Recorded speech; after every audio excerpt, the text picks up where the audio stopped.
The scorching sun beat down on the Paga border as hundreds of trucks sat motionless, their engines silent, their cargo spoiling by the hour. Among them stood weary drivers, some sleeping in their vehicles, others desperately seeking answers. For more than 2 weeks, over 230 Ghanaian trucks were stranded, blocked from entering Burkina Faso without warning. What triggered this sudden standstill? A new regulation banning trucks longer than 54 feet, introduced without consultation, enforced with military precision. But the most shocking part wasn't the policy itself. It was who delivered it. President Ibrahim Traore, in full military gear, arrived at the border personally, flanked by armed soldiers, declaring that this was more than just trade. This was war against terror, and the front lines had shifted to the border. Why would a head of state personally police a border checkpoint? What threat is so severe that it justifies disrupting trade, inflaming diplomatic tensions, and putting thousands of lives and livelihoods at risk?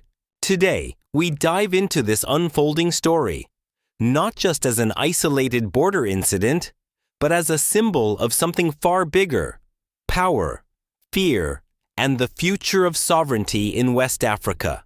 Before we dive in, please subscribe if you believe the truth matters, especially when the voices of everyday Africans are caught between diplomacy and survival. Because what's happening at the Ghana-Burkina Faso border is not just a logistical issue. It's a warning, a shift, a message sent loud and clear across the region. But who truly benefits from this chaos? And could this be just the beginning? The order came without warning, and its impact sent shockwaves through West Africa's transport corridors. At the Paga border crossing, one of the busiest gateways between Ghana and Burkina Faso, a new directive was enforced. Trucks longer than 54 feet were to be denied entry into Burkina Faso. No exceptions, no consultations, just a firm order from Ouagadougou that caught hundreds of drivers off guard. By the end of the first week, more than 230 Ghanaian trucks were immobilized at the border. Engines were silenced, tires flattened under their own weight, trailers baked under the sun, with food cargo spoiling by the hour. The drivers were stunned, angry, and stranded. This wasn't just another bureaucratic hurdle. For many, this was a disaster. Inside those vehicles were tons of fresh produce, tomatoes, onions, frozen fish, all meant for markets in Burkina Faso. Without refrigeration and with daytime temperatures exceeding 100 degrees Fahrenheit, the cargo began to decay quickly. A driver named Samuel, a 43-year-old father of 4, sat slumped in his cab, staring at what used to be a payload of frozen tilapia. "I mortgaged my home to buy this shipment," he told local reporters. "This was my chance to get ahead. Now the fish is gone, the loan still exists, and I don't know how I will feed my family this month." For Samuel and others like him, the economic blow was only part of the pain. Drivers complained of poor sanitation, food shortages, and lack of access to medical care while waiting at the border. Some slept on cardboard, others bathed with bottled water. Tempers flared as desperation grew. What's worse, rumors began to spread that the enforcement wasn't equal. Reports surfaced of drivers who had allegedly paid a clearance fee of 500,000 T.R.A.O.R.E, CFA, nearly $850, being allowed to pass without vehicle modification. For those who couldn't afford it, the only option was to physically cut their trailers to meet the 54-foot rule, essentially destroying their own means of livelihood. Burkina Faso officials defended the measure, claiming it was a matter of national security. According to them, intelligence indicated that some long-haul trucks had been used in the past to smuggle arms, ammunition, and even insurgents disguised as traders.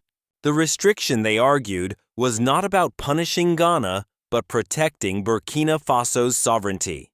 The statement did little to calm tensions. Meanwhile, protests erupted at the crossing. Angry drivers blockaded sections of the road, refusing to allow any vehicles, particularly those carrying perishable food, to proceed. Their logic was brutal but effective. If they were suffering, everyone would suffer. "We're not trying to hurt anyone," said one driver. "But this is the only way they'll listen. If the food spoils, maybe someone in authority will finally care." The protest turned the border into a pressure cooker, with hundreds of people caught between bureaucratic silence and grassroots fury. If you've ever felt that ordinary people pay the highest price when nations clash, hit like and let your voice be heard in the comments. Stories like Samuel's aren't just about trade, they're about justice. And justice delayed is justice denied. As the crisis dragged on, local economies began to feel the ripple effects. Vendors who relied on truck traffic for sales saw income vanish overnight. Mechanics and roadside repairmen sat idle. Fuel dealers with tankers full of diesel watched their supplies stagnate. Even informal currency traders complained that with no cross-border movement, cash flow had dried up. Back in Accra, Ghana's transport unions began applying political pressure. They demanded that the government step in, engage with Burkina Faso, and seek immediate resolution. Several union leaders went on record threatening to shut down major highways leading to the north if no action was taken within the week. The media picked up the story. Photos circulated showing decomposing fish, trucks coated in dust, and men cooking instant noodles beside their rigs over open flames. The imagery wasn't just striking, it was symbolic. One television journalist summed it up with chilling accuracy. "What we're seeing here is not just a traffic jam. It's a breakdown in trust, policy, and diplomacy, and it's unfolding right in front of us." But even as public anger grew and pressure mounted, Burkina Faso held firm. The government insisted the regulation was non-negotiable. For them, the risk of terrorist infiltration through unchecked cross-border trade was too high to ignore. "This isn't just trade," one official stated. "This is about survival." And so the trucks remained. The drivers waited. The questions deepened. Why now? Why this particular restriction? And why so suddenly? Was this really just about security? Or was there something else behind the scenes? But what exactly triggered this drastic shift in border policy? Who stood to gain from such disruption? And what message was Burkina Faso truly trying to send? Not just to Ghana, but to the world. The atmosphere at the border shifted dramatically when President Ibrahim Traore made an unannounced visit. Dressed in full combat fatigues, flanked by armed security and local commanders, he stood before rows of Burkina Faso soldiers and addressed them not as administrators of policy, but as guardians of national survival. "This border is no longer just a checkpoint. It's a front line," he declared. "The enemy wears no uniform. They hide behind trade. You are not just enforcing a regulation, you are defending our people." His words were sharp, direct, and left no room for ambiguity. This wasn't about diplomacy. This was war, at least in his eyes. The optics were powerful. A president walking the border like a general, physically standing on the same dusty ground where frustrated truckers camped and goods spoiled in silence. As the speech spread on social media, reactions exploded across the region. Some praised Traore for his resolve, calling him a man of action in an era of complacent bureaucrats. Others saw it as political theater, an attempt to project strength while Burkina Faso struggled with internal instability. For the drivers on the ground, the message was clear. They were collateral damage in a much bigger battle. And that realization triggered a wave of frustration that quickly turned to resistance. Within hours, a group of drivers took matters into their own hands. They formed human barricades, blocking specific vehicles they believed were receiving preferential treatment. Most notably, they targeted trucks carrying food items, especially frozen fish and fresh produce, arguing that if their goods were rotting, then no other goods should be allowed to pass. "We're not criminals," one driver shouted into a journalist's camera. "But if our livelihoods are being destroyed, then we'll make sure the world sees what's happening here." As tensions escalated, a scuffle broke out between protesters and border enforcement officers. Local police attempted to intervene, but the situation quickly spiraled. Tear gas was fired, drivers scattered, coughing and shielding their eyes, while some stood defiantly, refusing to move. In the chaos, a 62-year-old driver named Ya Mensa collapsed from heat exhaustion and was later hospitalized. He had been sleeping in his truck for 13 nights, surviving on dry crackers and sachets of water. His story would later become a rallying cry among Ghanaian transport unions and citizen journalists alike. Meanwhile, the Ghanaian public began to take notice. News outlets aired interviews with drivers, border officials, and angry business owners losing contracts and clients by the hour. Opposition politicians accused the ruling government of weakness, claiming they had failed to protect Ghanaian citizens and their economic interests. A viral video showed a Ghanaian MP standing on the border, demanding immediate diplomatic engagement and threatening to bring the full weight of Parliament against the administration if a resolution wasn't reached. Burkina Faso, however, showed no signs of backing down. Government spokespeople reiterated that the policy was essential for national security. They cited previous cases where weapons and contraband had been discovered in long-haul trucks. Would you rather explain why goods are delayed or why civilians are dead? One official said during a press briefing. That statement was widely shared and hotly debated. If this story strikes a chord with you, if you've ever seen how power struggles turn ordinary people into victims, share this video with someone who still thinks border disputes are about trucks. It's about sovereignty. It's about survival. As the days passed, international organizations began to express concern. ECOWAS issued a brief statement urging restraint and regional cooperation. Human Rights Watch noted the worsening conditions for drivers and called for humanitarian assistance at the crossing. The African Union remained quiet, and the United Nations offered only vague encouragement for dialogue. But the most notable silence came from the United States. Despite being Ghana's close partner in trade and military affairs, no official statement had been made. Analysts began to speculate. Was Burkina Faso using the border as a tool to send a message, not just to Ghana, but to Washington?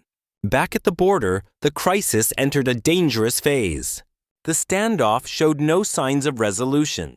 Frustrated drivers began organizing longer-term resistance, holding votes on whether to extend blockades, escalate protests, or involve legal counsel. Some began documenting their experiences daily, sharing them online. Others simply sat in the shade, staring into the dust, wondering how much longer this could go on. And so the situation lingered, not frozen, but boiling, not static, but spiraling. The president's speech may have been meant to inspire soldiers, but it ignited something else entirely. Unrest, fear, and the possibility that something much larger was taking shape beneath the surface. The question now wasn't just what Traore intended, but whether his actions had started something he could no longer control. But will this crisis remain a border dispute, or evolve into a diplomatic firestorm with far-reaching consequences?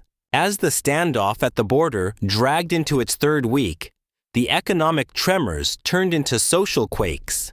What began as a trade dispute was now spiraling into a humanitarian and political crisis. In markets across northern Ghana, shelves began to empty. Prices for perishable goods surged. A sack of tomatoes that once cost 50 cedis now fetched over 100. Frozen fish became a luxury item. Street vendors, many of them single mothers who relied on daily turnover, found themselves without supply and without income.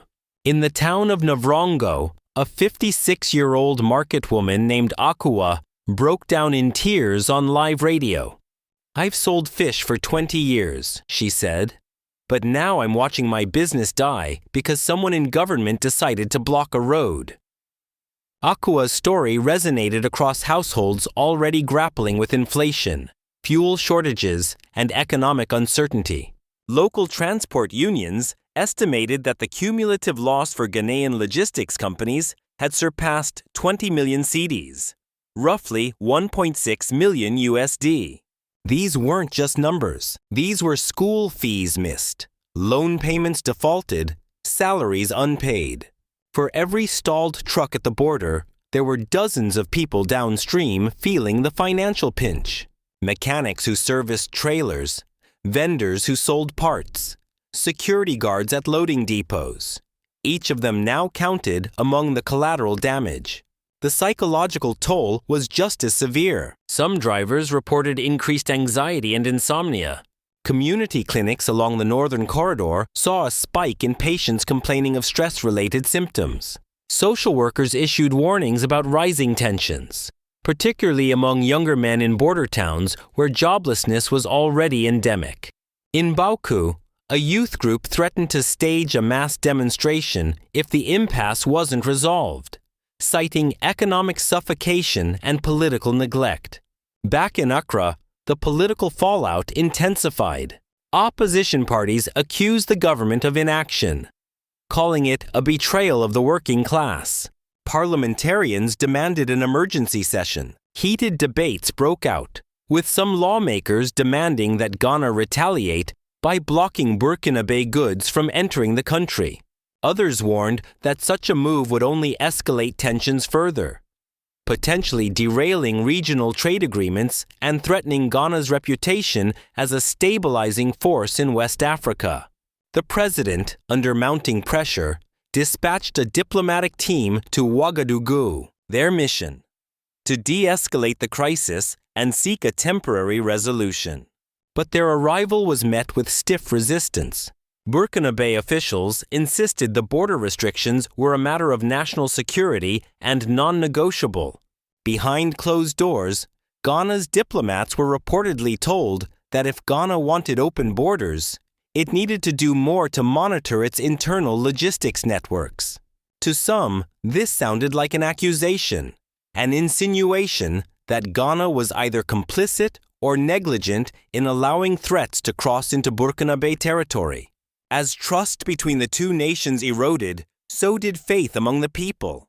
Civil society groups began calling for transparency, demanding to know whether external forces, perhaps even foreign powers, were influencing decisions behind the scenes. Conspiracy theories flourished online. Some suggested the border closure was retaliation for Ghana's increasing cooperation with the United States. Others speculated that Burkina Faso, backed by emerging alliances with non-Western actors, was using the border as leverage in a broader regional game. If you're beginning to see that what happens at a dusty checkpoint can ripple through entire nations, hit like and let your voice be heard.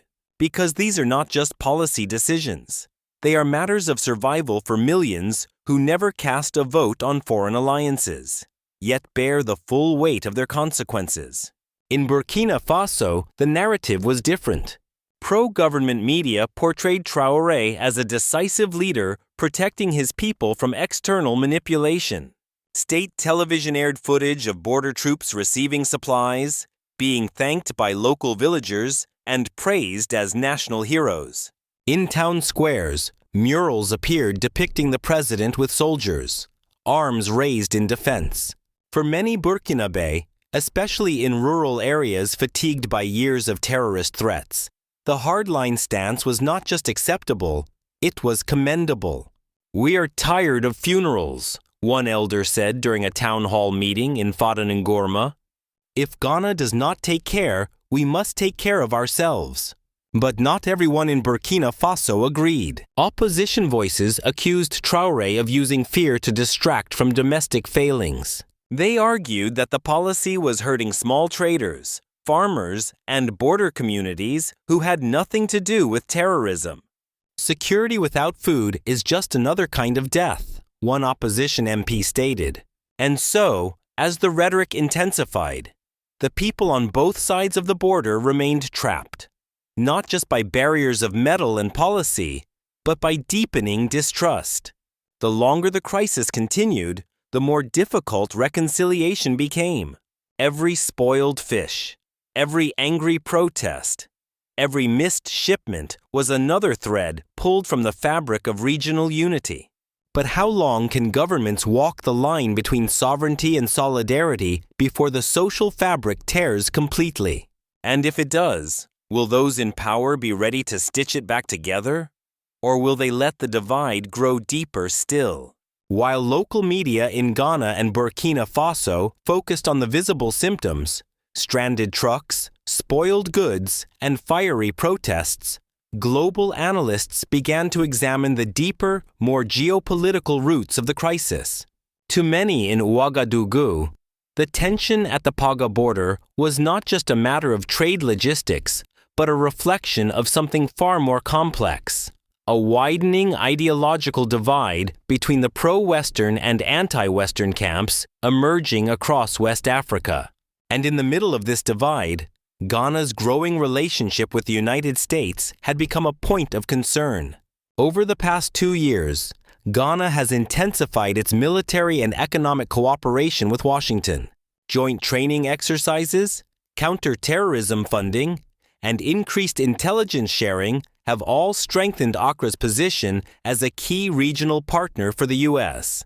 But in Burkina Faso, where President Traore's government has taken a nationalist, anti-imperialist stance, this alliance is viewed with skepticism.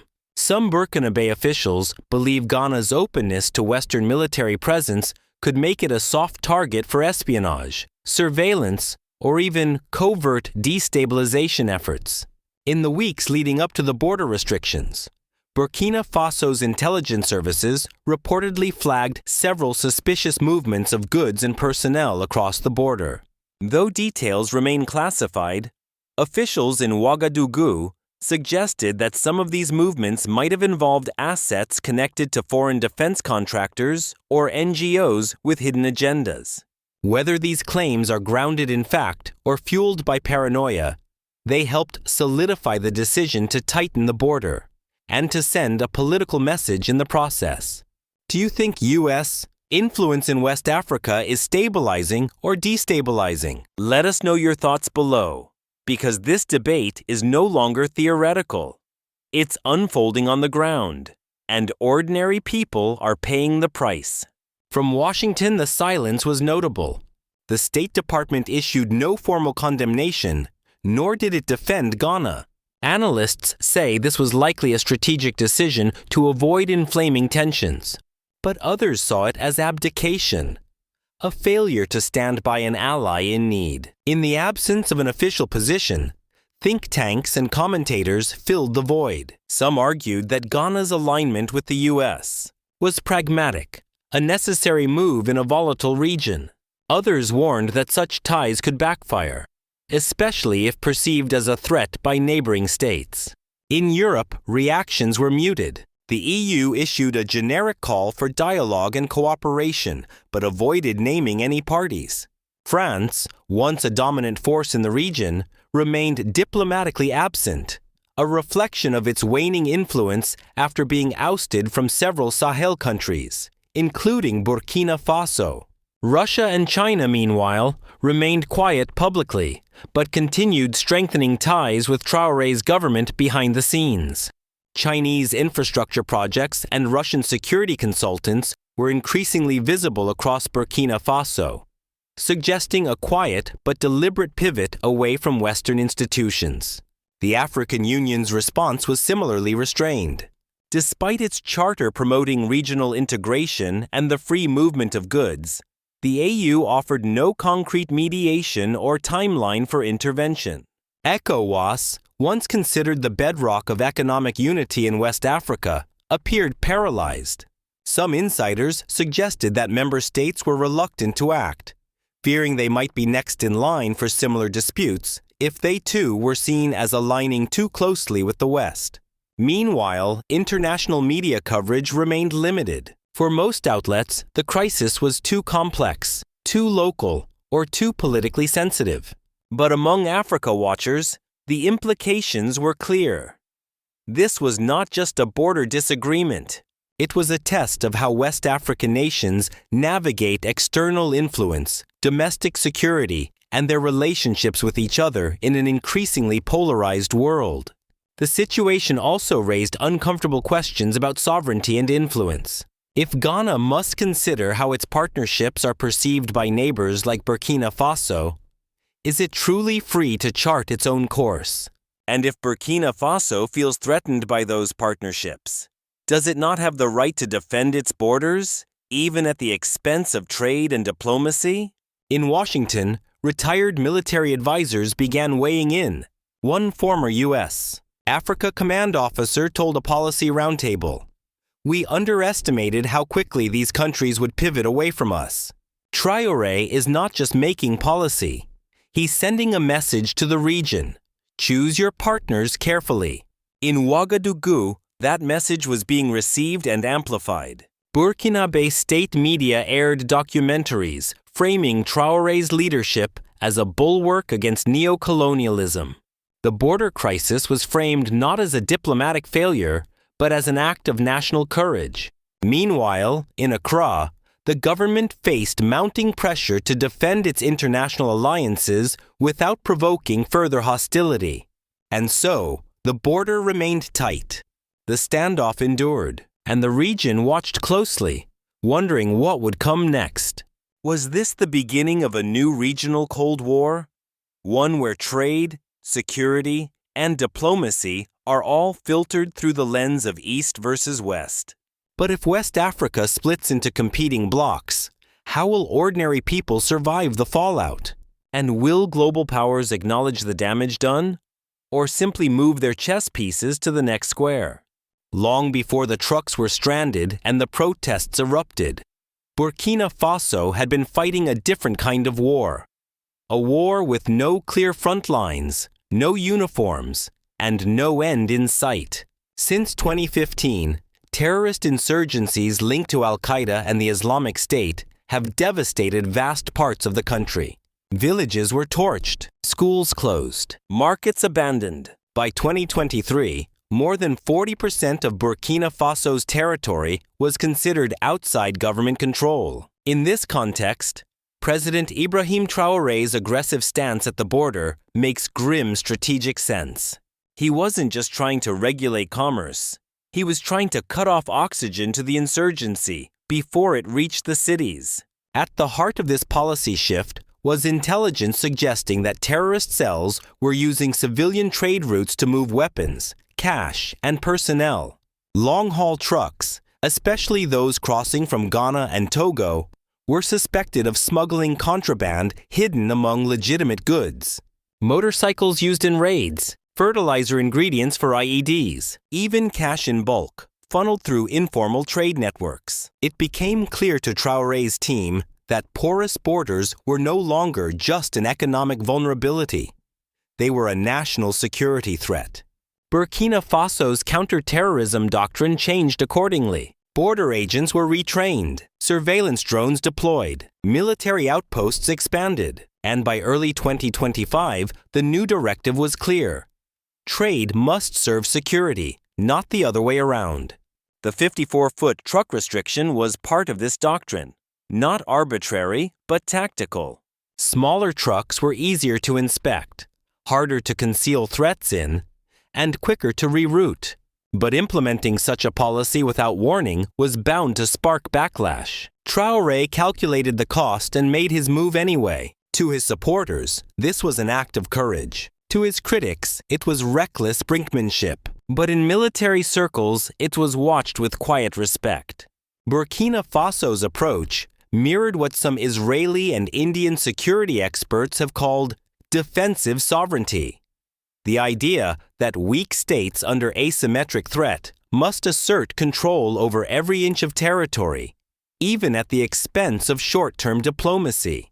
The policy, however, required discipline, manpower, and public trust.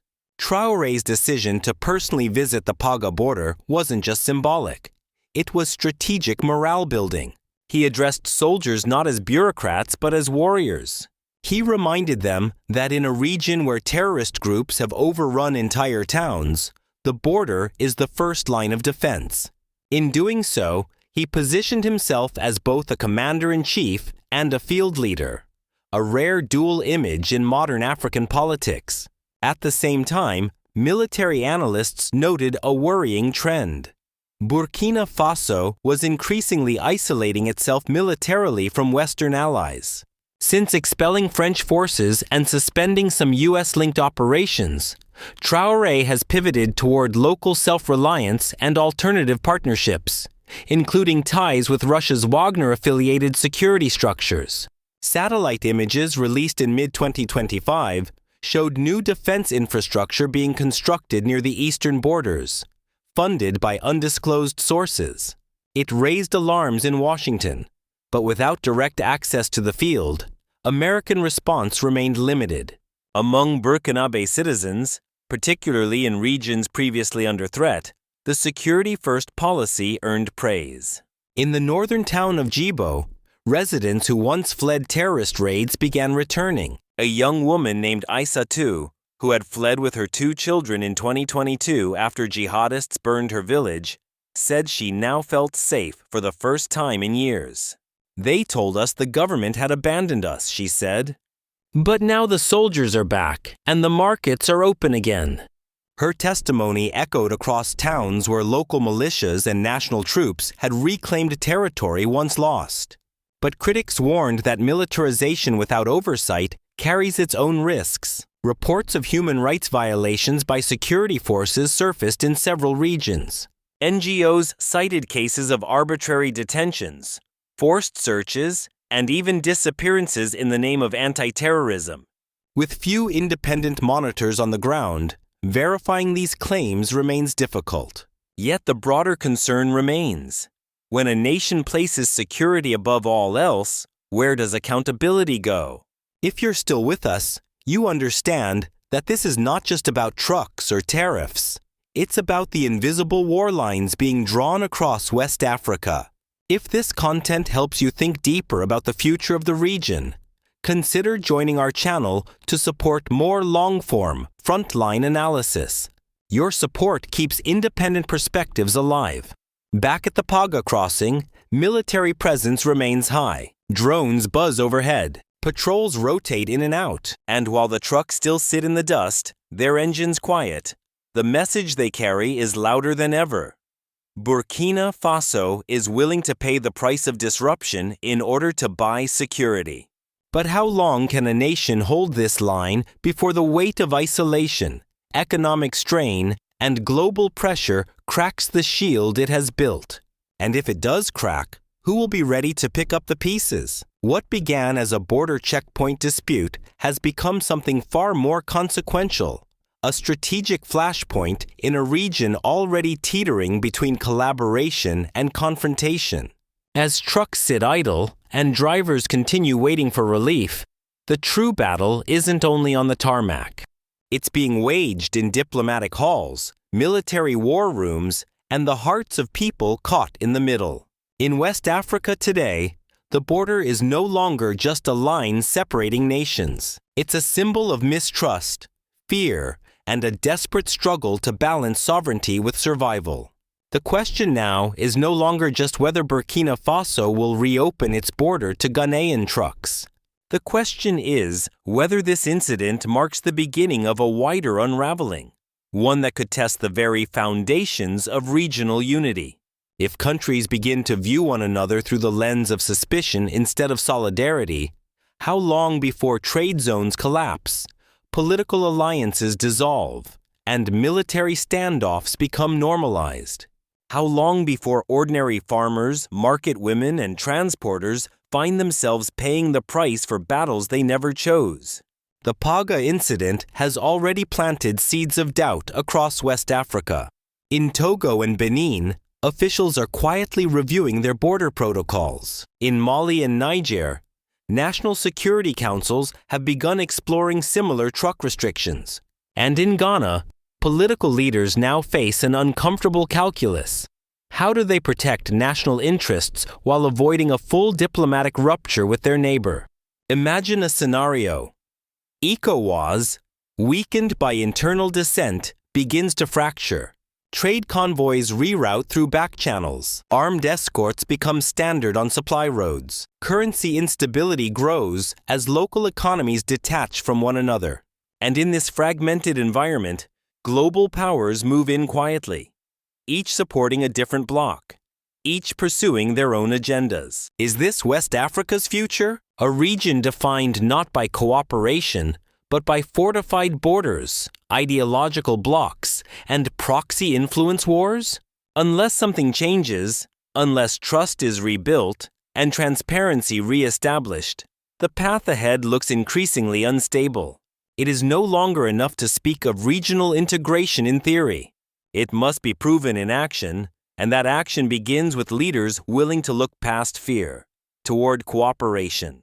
Traore may believe he is defending his people from infiltration. Ghana may see itself as unfairly punished for its Western ties. Both sides may feel justified, but history has shown us that when dialogue stops, escalation begins. And escalation in West Africa, already fragile, already under siege, could set off a chain reaction the continent is not ready to absorb. So we return to the central question. Is Ibrahim Traore a beacon of national resilience, or a warning signal that regional trust is eroding faster than we can rebuild it? Is he leading with foresight or setting a precedent others may follow to dangerous ends? If this story stirred something in you, hope, anger, fear, or even just the need to reflect, please like, comment, and subscribe. We don't just tell stories. We ask hard questions and bring you closer to the front lines of Africa's evolving truth. Your engagement helps keep these voices alive. And more than that, your voice matters in shaping the conversation. May God bless a strong, sovereign, and united Africa. May He protect those caught in the crossfire of politics and policy. And may He give wisdom to the leaders who now stand at the crossroads, not just of two nations, but of an entire region's destiny.